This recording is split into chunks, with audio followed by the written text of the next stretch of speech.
Boy. Before you skip today's video, just watch the top. I'm skipping. I'm not listening to what you said. Ha ha. Okay. And we upload 3, 4, even 5 times every week. So if that's of interest to you, please offer to spot the like button on their next set of bench press, and then as soon I'm not gonna lie, chat. I do a little bit of trolling sometimes. In the early 2000s, a teenager named Eben and his father would regularly go hunting in the Georgia backcountry. When Eben turned 14, his father befriended a very wealthy landowner in Gosh dang, Skipper. Dude, I feel like Skipper would be like a good movie. You know, like Jumper in Push? Like Skipper. It'd be like Jumper, but his superpower is that he could skip really high. Oh my god, he's a skipper. And then they have like what would be the opposite of a skipper? They'd have somersaulters. The somersaulters are the ones that are like basically the paladins that go after the skippers. Cuz somersaulters can't skip that high. And then the main character's at school one day and he wanted to skip home happily, but he ended up skipping higher than normal, and then he skips time. You're right. He could skip time. I was getting to that. Trippers that's another breed. He ended up skipping time all the way to his house, not knowing how he got there, and he ended up seeing a somersaulter at his house, and then the somersaulter's actually his best friend, but he doesn't know he's a somersaulter. So he shows his friend the somersaulter that he could skip, and then he's like, oh my god, he's a skipper. And then he somersaults toward him, and then the skipper skips time to the future, and his parents are dead. And you find out what happens next time. That'll be like the cliffhanger of the first movie. Georgia, who offered them access to one of his best private hunting areas. And just a couple of days later, on October 5th, so sad. Every main character's parents die. That's how it works. They woke up super early and they drove out to the edge of this property that was actually fenced in. And they went to a main gate where they had the combo that this guy had given them. They punched in the combo, opened up the gate, drove in, shut the gate, locked it, and then continued down the access road. They followed this road for about 2 miles where it came to a stop right outside of this huge forest. They parked their truck, they got out, they put on their gear, and in the pre-morning darkness began hiking into the woods. Even though they were there primarily to hunt, Eben and his father secretly enjoyed just hiking around the woods and camping out, and any chance they got to extend their hunting trips, they would, even if the hunting wasn't good. And so since they spent a ton of time in the woods together, they noticed almost immediately when they walked into this particular forest that something was off. There's no Bigfoot.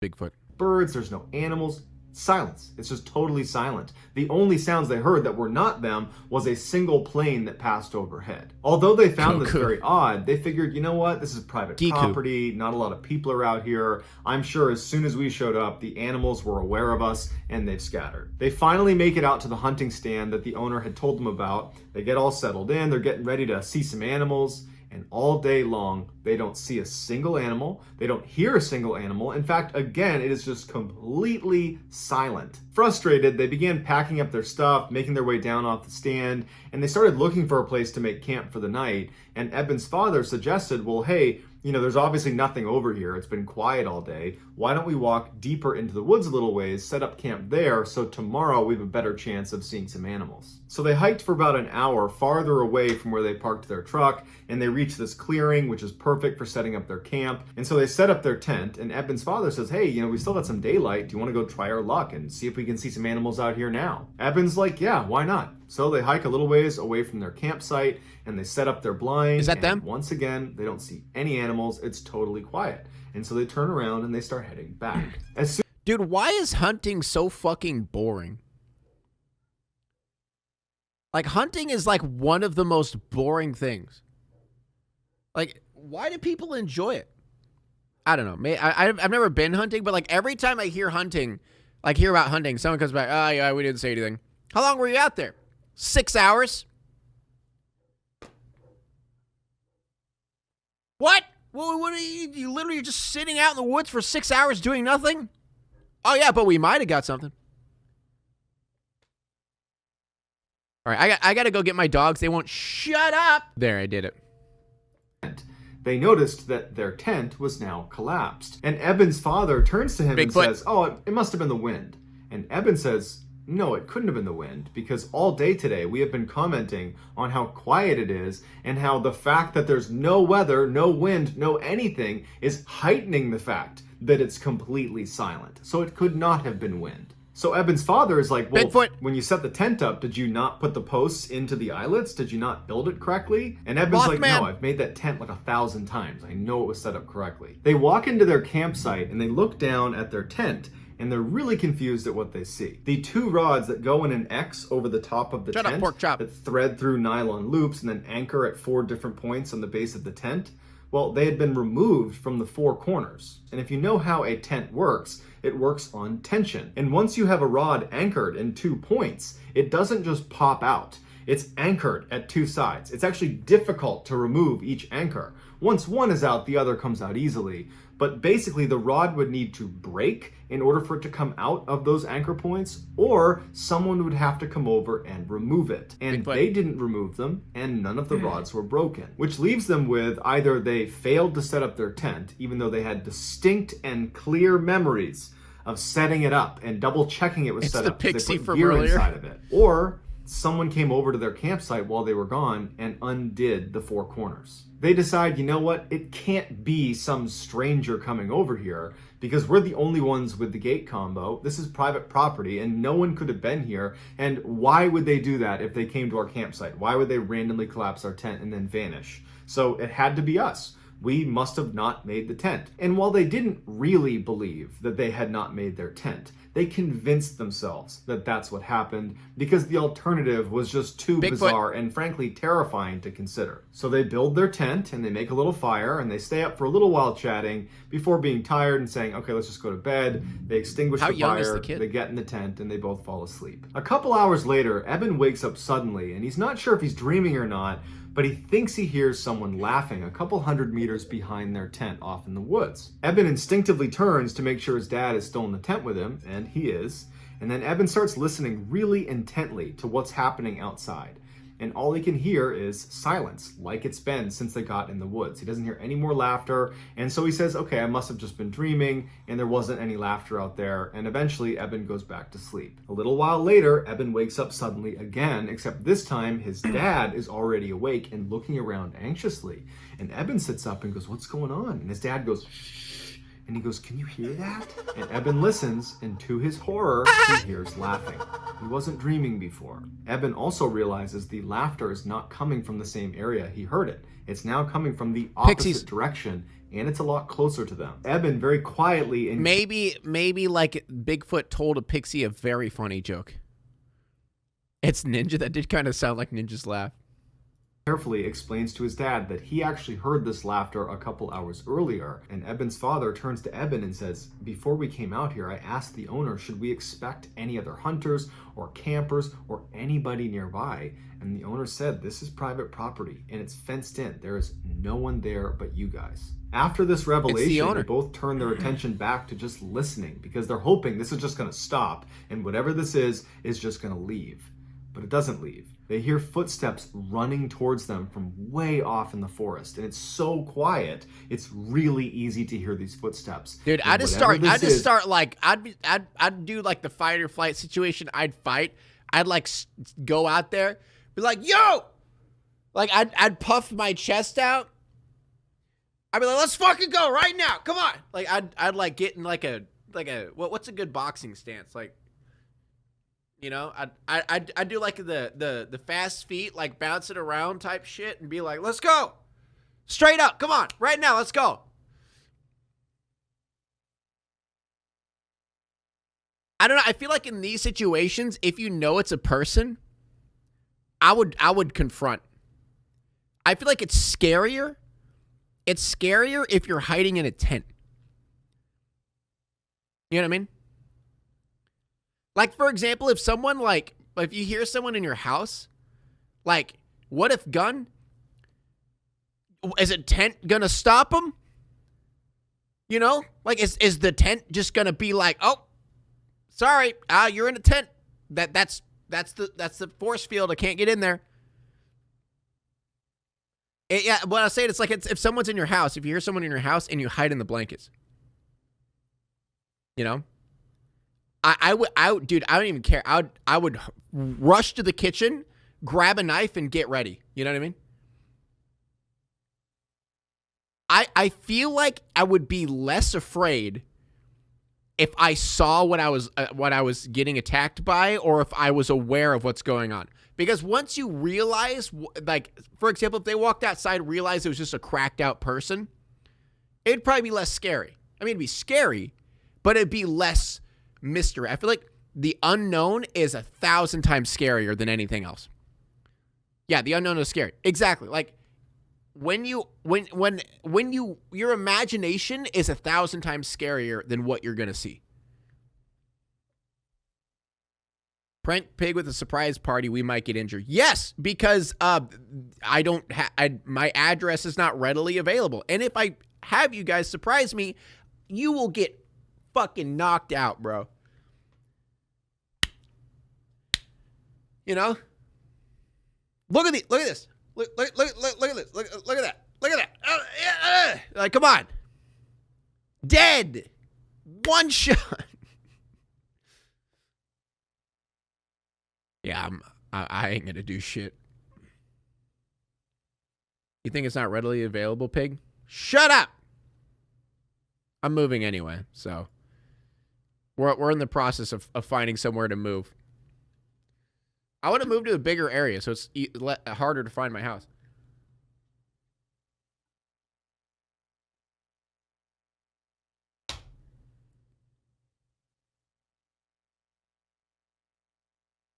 Upstairs shower leak too much? No, I'm going to fix the shower leak before I move. I just don't want to live in this fucking town anymore. This town's garbage. Is charging towards them, and then it comes to a complete stop right at the edge of their clearing. At this point, Eben is now grabbing onto his father. I'm not moving Eben's yet. Father is holding onto his rifle and he's getting ready to open the tent to confront whatever is out there. And right before he grabs the zipper, this person, whatever it is, starts laughing again, and it's practically right on top of them. It's so loud. They can hear it clear as day right there, right outside their tent. And Eben's father takes a deep breath. He grabs the zipper, and as soon as he begins moving it, the sound the zipper made causes the laughter to stop. They don't hear footsteps, so they know probably something's still out there. But the laughter stops like it's recognized that they're making noise. They're right there. There they are. They're in the tent. Eben's father freezes with his hand on this zipper, and he's debating whether he should go outside or not. And before he can even make that decision, whatever this thing is turns around and runs back into the woods, and it's just gone. And for... It's probably just some dumbass teenager, dude. A dumbass teenager or a cracked out dude. He's going, I'm gonna mess with their stuff. He probably thought they weren't there. So he's probably just like, I'm gonna mess with their stuff. I'm gonna go up there and mess with their stuff. A dude on acid, you know, like it could have been any of that. Several minutes, they just sit like that in total silence, praying that whatever this is gone for good. And after several minutes, when they don't hear anything, there's no more laughing, there's no more running, Eben's father re-zips up the tent, puts his hand back down, and they're both left just sitting there thinking, what the heck just happened? Eben and his father would stay up all night, and they would barely speak. As I was saying, because whatever this thing was had heard them when they moved the zipper. And so they were really afraid of making any sound, even little sounds, because it's so quiet, sound travels really far, and they don't know who or what is out there. And so in silence, holding their guns, they're just waiting for the sun to come up. And as soon as it did, they were up and out of there, literally running out of the... No shot, chat. I would have, like, if I was out hunting, I mean, I don't own a gun. I mean, I'm planning on it. Don't worry. I feel like this is an opening. But yeah, I'm planning on owning a gun in the future. But... like if I'm talking about shotgun though, like a shotgun, like hunting guns. Like if I went out and I was hunting and, like a dude was laughing his ass off right outside, and my son was right here, I'm sorry, he might be getting blasted.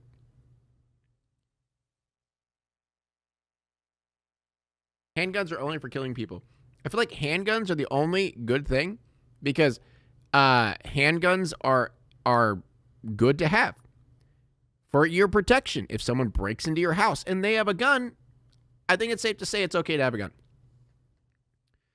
It's funny because everyone assumes, like, because I'm against the gun situation. What I'm against is big guns, big boy guns, guns that could mow down people, guns that are unfortunate. Handguns are little. You got a couple bullets. It's just a few bullets in there. It's literally it's it. That's all you got. They're literally only just to protect you in case someone breaks into your house and they have a gun. But what if they don't have a gun? It's your house and they're breaking into it.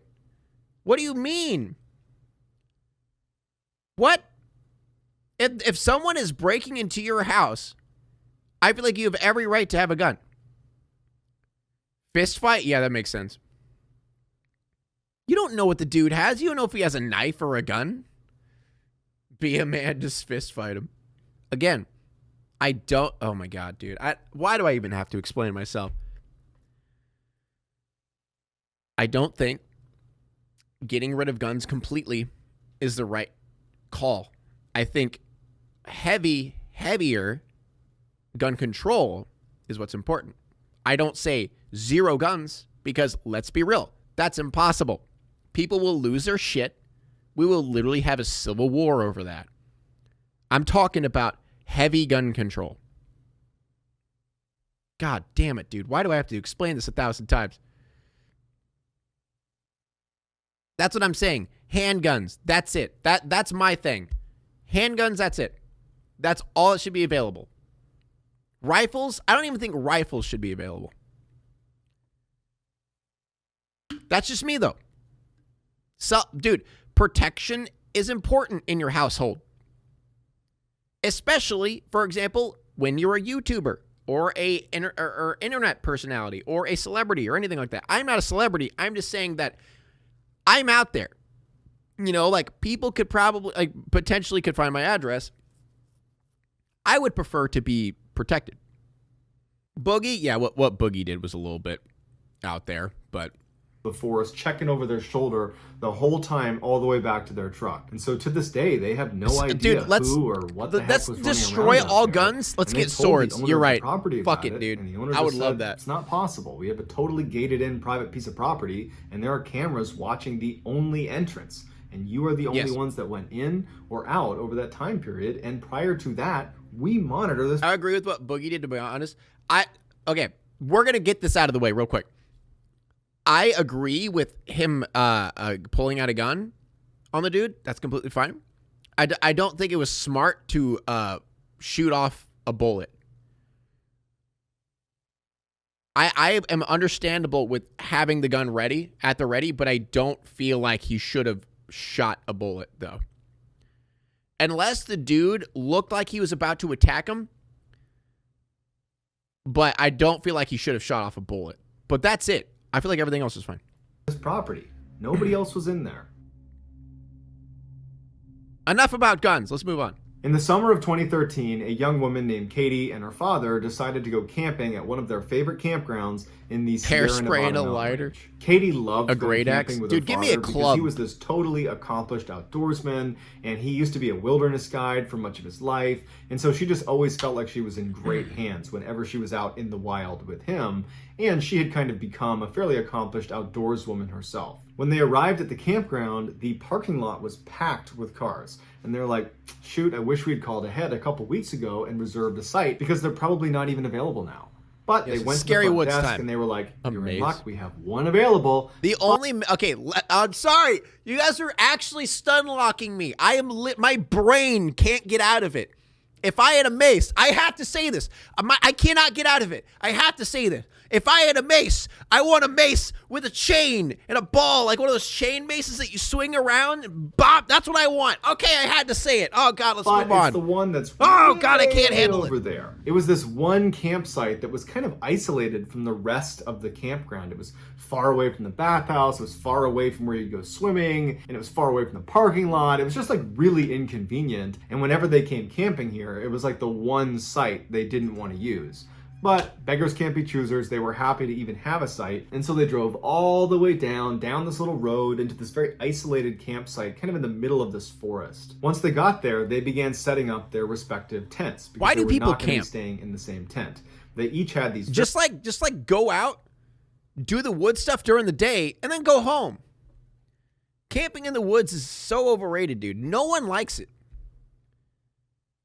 No one likes camping in the woods. Very small backpacking tents, which were so small that you could either zip it up all the way and stay warmer and more protected, but you get close to nature. Go outside and eat grass, dude. What do you mean? Just eat it. That's as close as you're gonna get, baby. Go out in the woods during the day. Why at night? It makes no sense. Stop going out in the woods at night. Go out during the day, lay on the floor, have sex with a tree, you know? Like, fuck. Because your legs would not fit otherwise. Or you could unzip the front of your tent, and when you lay down, you could extend your legs fully, but your legs are protruding outside of your tent. So you can only do that in warmer weather. Someone's about to eat some toes. What's up? No? Why? What are you doing?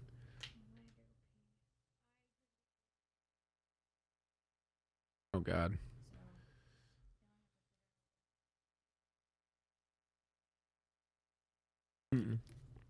I moved his stuff because I had to let him outside.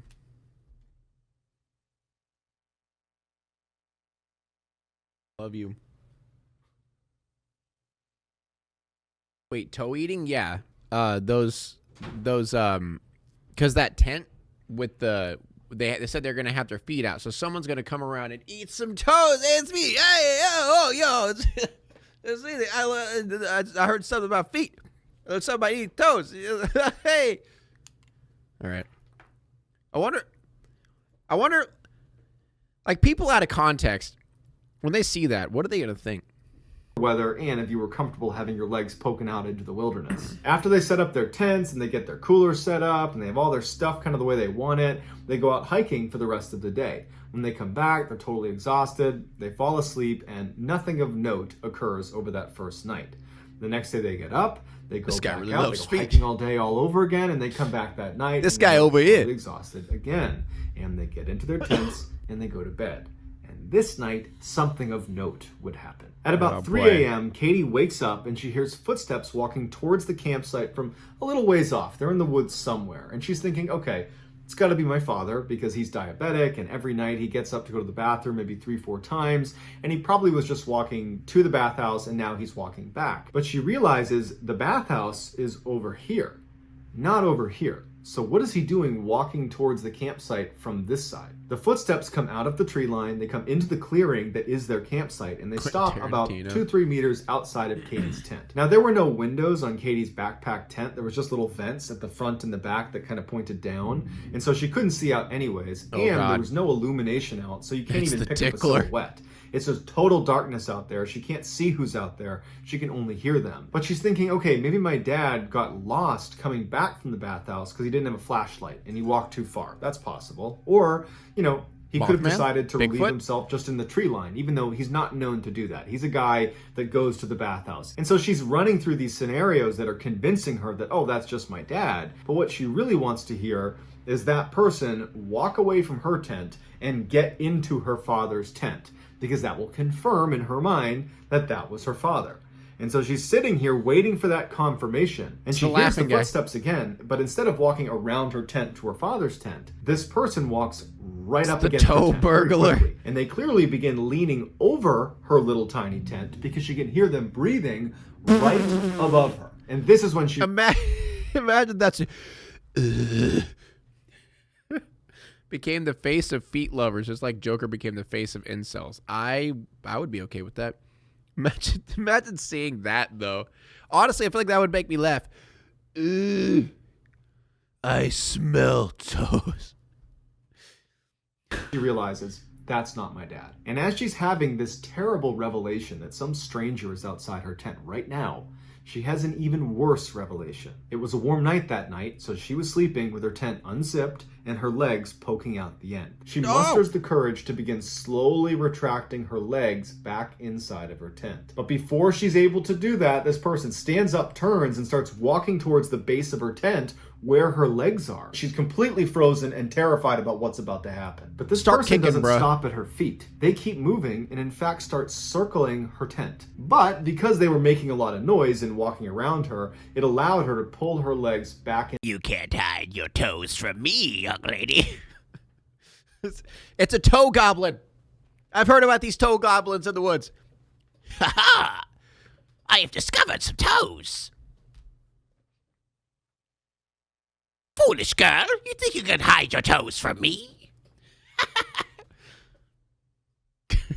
Into her tent without, this person hearing her. And so she had the illusion of safety being inside of her tent, but her tent is still unzipped. So she's waiting for this person to come around and crouch down and look inside of her tent because it's open.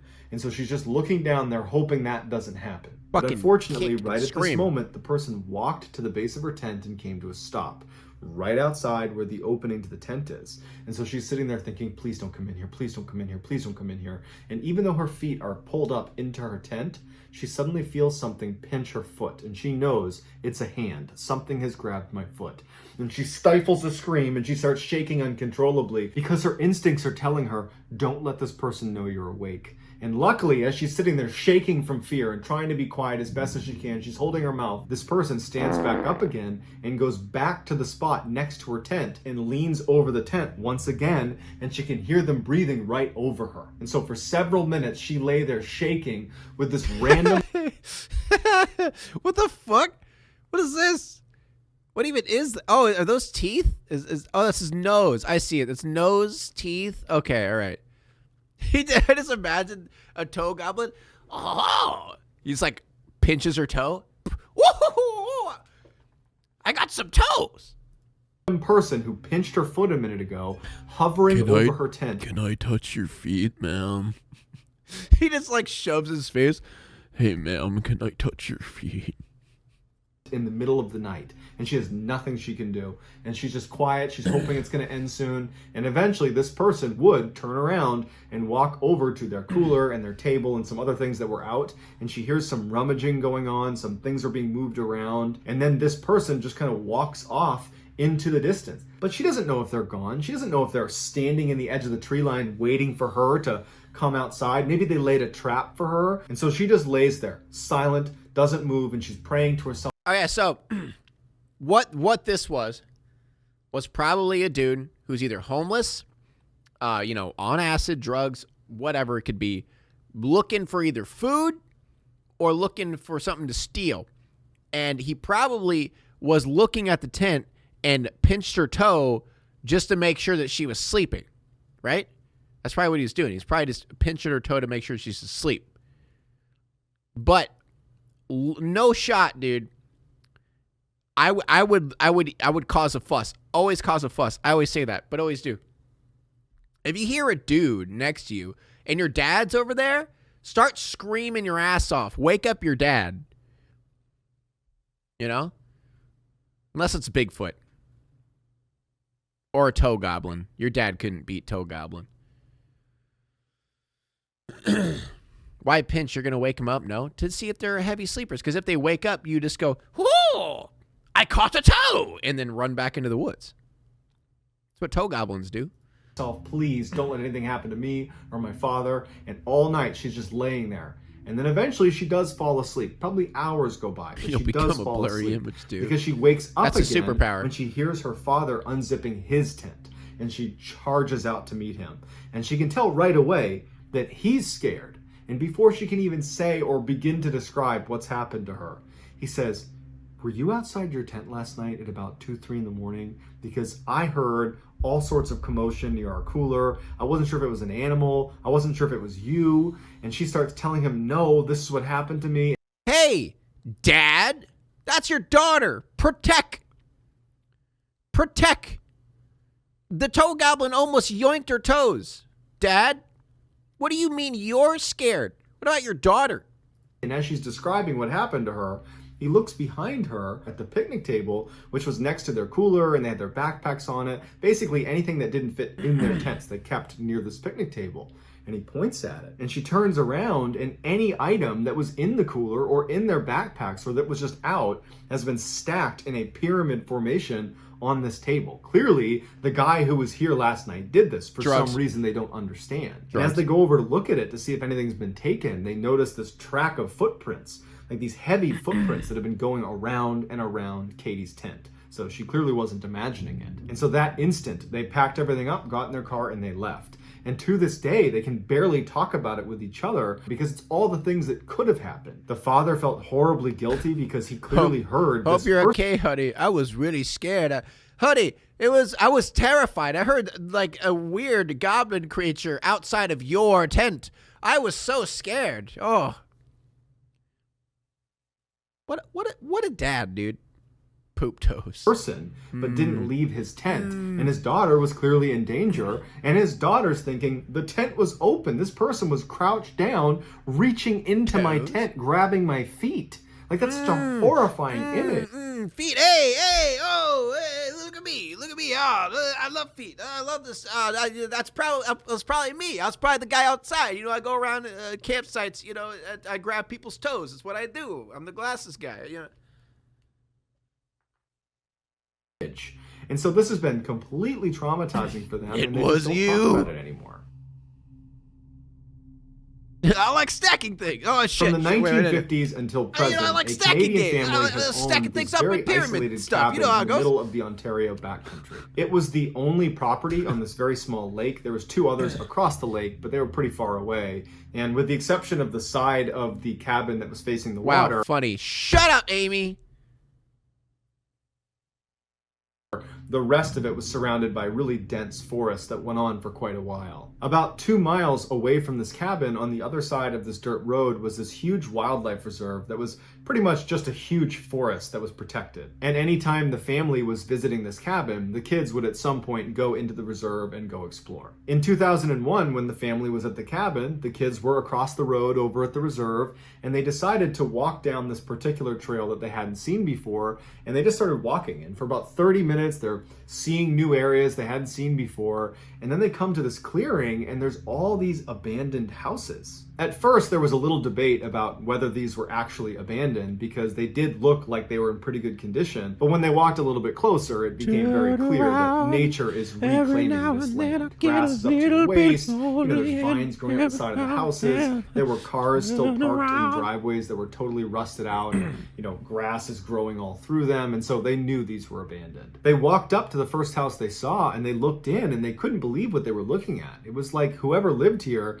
had left without taking anything. The house was still totally furnished. In fact, their dining room table still had plates and cups and forks and knives, like they had just had dinner. And then they just walked in on the ending of the Texas Chainsaw Massacre. They start talking about going into these houses and looking around inside, but they started wondering, like, is this a museum? Is that why everything is in such good repair? You know, should we not go inside these houses? And they start looking around for any indication that definitely this is not a museum, these are just plain abandoned. And across the street from the house they were at was this totally decrepit looking house. Let's go over there and look in there. And so they look in a window, and very clearly the ceiling is totally sagging down.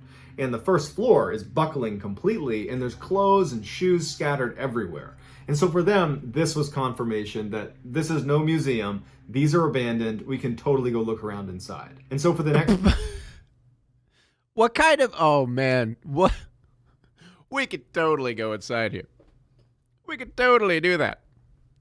These houses are abandoned. Sure. Next couple of hours, the kids... Dude, that's like such like a cringe teenage thing to do. Bro, there's this abandoned house out in the woods. Let's have a rager out there, bro. You know? Explored all the houses that looked structurally sound, that weren't going to collapse on them. And it was just fascinating. There was all this stuff that was left behind that was fairly valuable. And they didn't take anything. They just thought it was very cool. And after a while, they decided they had seen enough, and they turned around and headed back to their cabin. After they got back, they told their parents about what they found, and their father was like, man, that sounds awesome. I want to go check that out. And so that day, they went right back over to the abandoned houses. The first house they showed him was the really decrepit looking one where the ceiling was sagging and there was women's shoes and clothes all over the ground, to show him for sure these are abandoned, because we had some doubts at first too. These are definitely abandoned. So they look at that house, and then they went back to the very first house they saw when they walked into this complex, the one that was in great condition and had the dining... Dude, I feel like photographers, for some weird reason, yeah, like abandoned houses are such a go-to for pictures. Why? Like abandoned things and like broken down shit. Like photographers love that. Table still set. So they go inside and they go upstairs and they find this bedroom that, like everything else in the house, is totally intact. Return of the Toe pictures Goblin. on the wall. It's fully furnished. There's even still sheets made on the bed, in the pillow. It's got a head imprint from whoever was there last. And at the foot of the bed is this beautiful fur coat. And the father walks over to it and he looks at it and he's like, this is real fur. This is a really expensive coat. I want to take this for our family. But before he took it, he had a hesitation. Is this really abandoned? You know, if someone had been here, they would have seen footprints all over the house just because there's grime all over the ground, and they can clearly see their footprints from where they've just come in. And he's like, no, this is just a weird situation. It's definitely abandoned. And I'm sorry, no. Like, if there is an abandoned house with a bunch of shit in it in the middle of nowhere, that's not an abandoned house. Bro, that is not an abandoned house. That's a horror movie. You are going to die if you go in there. That is literally how to die 101. How to get cannibalized 101, you know? Finders keepers. And so he picks up the jacket and he says, I'm going to give this to mom after I clean it up. And so with the jacket in hand, the father and the kids explore the rest of the house. It's the goblin's house, outside, the Toe Goblin's they realize house. It's starting to get late and it's probably time to head back. That's why there's so many female shoes there. Away from these houses towards their cabin. Did you miss the pissing? Yes. 10 days. Did I miss the pissing? You missed, dude, I pissed everywhere. On the walls, in my mouth, in my eyes. It was great. And they get about 50 or 60 meters away when one of the kids said he just had this weird sense that they were being watched. And so he turns around and he's shocked when he sees there is an old woman standing in the bedroom that they had just been. Oh my God, that's so funny. What? This old lady straight up standing in a corner. She's just like, hello? What? She literally just was just standing there, just watching him rob. And it's just like, yeah, not abandoned, okay? And in where the fur coat was. She's got a loose bun on the top of her head. She's got this blue shawl on her shoulders over a cream blouse, and she's glaring at them. When the kid saw this woman, he made an audible gasp, and the rest of the group turned around too and saw this woman in the window. And the feeling was guilt. They're like, oh my goodness, we just stole from this poor woman who lives in this abandoned house. Amy told him what to do what? Huh? What do you mean? What do you mean Amy told him? I'm confused. And so right away, the whole group starts walking right back towards the house. They're going to give this jacket back. In fact, the dad is like, I'm so sorry. I shouldn't have taken this. I'm sorry.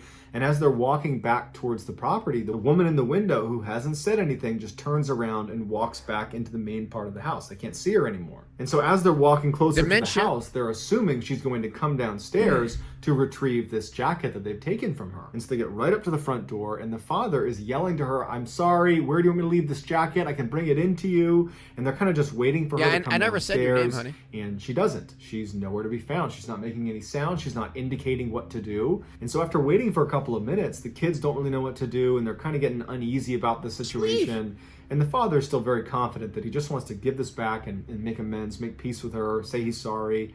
And so he walks inside. He tells his kids, stay here. I'm going to go give it to her.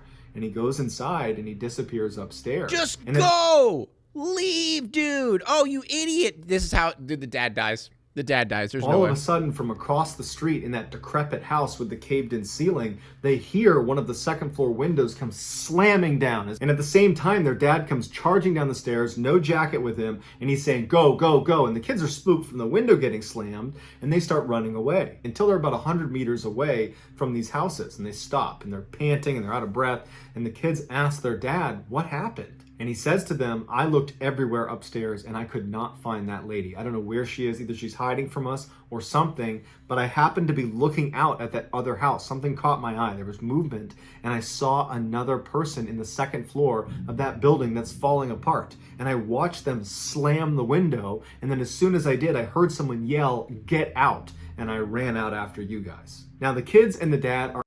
You mean the houses weren't abandoned? What? Like, I know how this could be spun as like a horror story, but dude, straight up, it was literally two old ladies. Literally was just two old ladies that lived in two old houses who were probably like dementia out of their mind. Probably live out in the middle of nowhere so they don't have to deal with people. And they probably ended up getting dementia and were crazy. Should have got more coffee. I'm tired. You still can. It's only like 2. It was the other mother from Coraline. Oh, it's the two old. Oh yeah, you mean yeah? It's true. It's the Bazoinga lady. It's the Bazoinga ladies with the ceilings caving. Old people don't care. Old people don't care if the ceiling's caving in. Come on. Really? Do you know old people?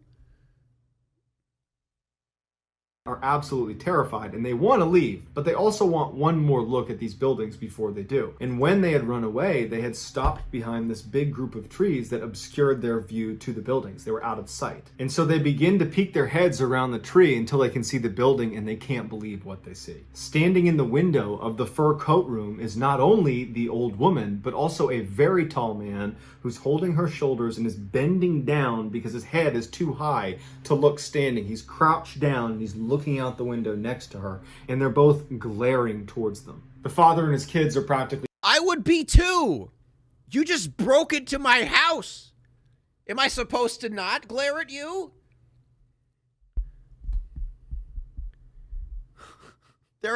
It's funny because it's probably just like a dude who was like 6'4". It's like he was... This is how he's doing. This is... Bobinski. Robbers got scared off. Dude, that's kind of rude to the old people. It was a ghost. No, we're just old people. We built this house with our bare hands. You idiots. We live out here so we don't have to deal with people. Get out of my house. The fuck? That's kind of funny, actually. That just sounds like he got caught, and that's it. Like they got caught. That's it. falling over themselves to sprint away and back to their cabin. To this day, that family has no idea. It's Jim from The Office. Those people were, what they were doing there, how they were able to move around without making any noise and consistently hide from them and not leave any footprints. It was all very strange and terrifying stuff. And then the government ended up demolishing those houses almost immediately after they were there. And so they'll never get any answers because everything's gone. So that's going to do it, guys. It was literally Up, the movie. Old people didn't want to leave their house that they built with their bare hands, even though it's falling apart. And the government came in like, yo, you got to get out of these houses. I'm sorry. We're not leaving. This is my house. You're not taking down my house. Sorry, we got to take it down. The roof's falling. It's not structurally sound. It's not good. No, we are living here. And then they tear it down anyway. Dude, I feel bad for these old people. Straight up. I feel bad for them.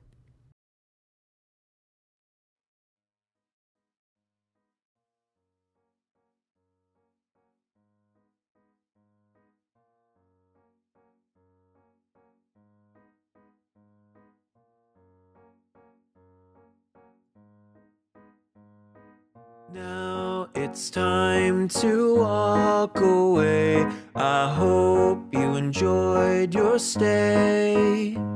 Did you laugh or cry or maybe subscribed? I'll thank you either way. You know I will miss you. I hope you return. Tell your friend or your mother to get me more views, please.